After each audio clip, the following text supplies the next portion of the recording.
Dear Stephanie, Dr. Catherine Bossart, dear friends, I would like to begin my brief remarks by commending BPW Malta for facilitating this important opportunity to encourage the personal and professional empowerment of Maltese women.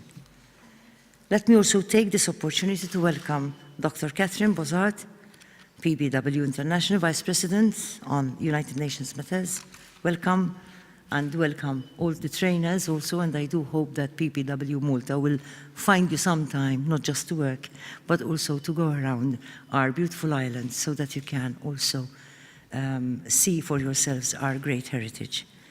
Dr. Bossart, I hope you shall have also some time, not just coordinating and doing to really enjoy our tremendous heritage. We all believe that the empowerment of our women and girls is essential in order for us to create a healthy and prosperous society, which can effectively achieve our fundamental democratic ideals of equality, equity, and justice. In this context, I believe that we must be led by the mandate of the United Nations 2030 Agenda and its Sustainable Development Goals.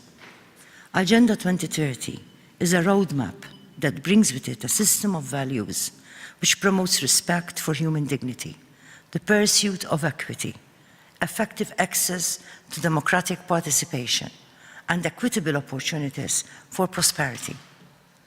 Sustainable Development Goal number 5 specifically targets the need for gender equality and for the empowerment of women and girls as part of our country's commitment to a future of equality, equity, and justice for all. I believe that our society and our whole world would benefit from strong female role models whose example will inspire both our young women and our young men to become true champions of gender equality and inclusion. It was for this reason that Empower, and Stephanie is a co-chair of Empower, which is Malta's first platform of organizations for women, has been facilitated by my foundation, the President's Foundation for the Wellbeing of Society. This platform is aimed to encourage more women to participate in positions of influence and leadership, while also creating closer synergies among nationally active groups of women in commerce, business, and social activism. Such opportunities for connection between groups of women and such opportunities for empowerment are necessary, especially when we know that according to the updated indicators from the World Economic Forum, it will take an estimated 217 years to end disparities in the pay and employment opportunities of men and women. This indicator shows a disturbing increase on a previous indicator by the World Economic Forum, which said it would take 170 years.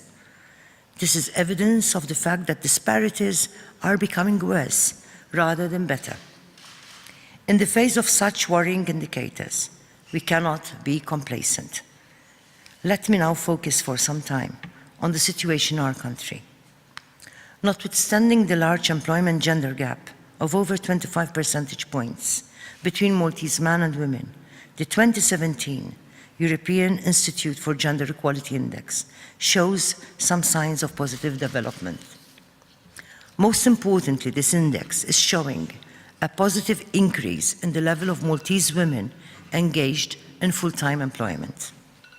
However, according to recent data from Malta's National Statistics Office, nearly a quarter of Maltese women claim that they are unable to work due to personal and family responsibilities.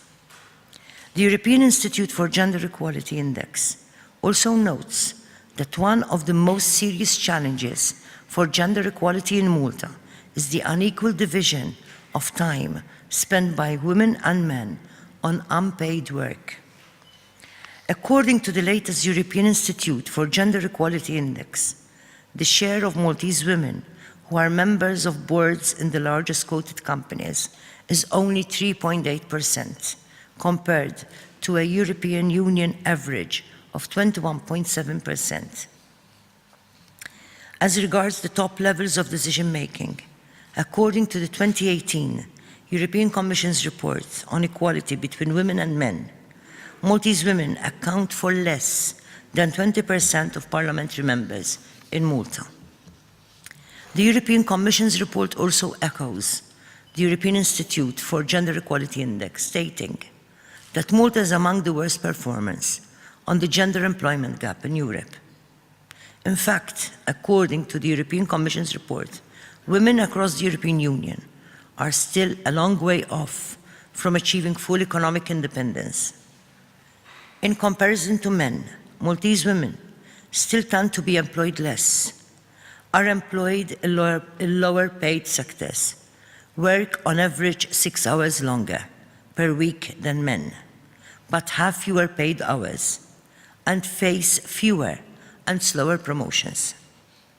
Women in the European Union are overrepresented in industries with low pay levels and underrepresented in well-paid industries, thereby significantly contributing to the gender pay gap across the European Union. We cannot afford to be complacent. We need to find innovative ways to address this troubling situation, especially in our own society. And I hope these indicators will provide valuable food for thought during your workshops at this conference. On concluding, I believe that we must continue to do more to make sure that women's voices are being heard by our authorities and within our business communities. We must use every platform at our disposal to promote women's participation across all levels of Maltese society and to ensure that women are developing important skills of leadership and networking, such as you are promoting at today's conference.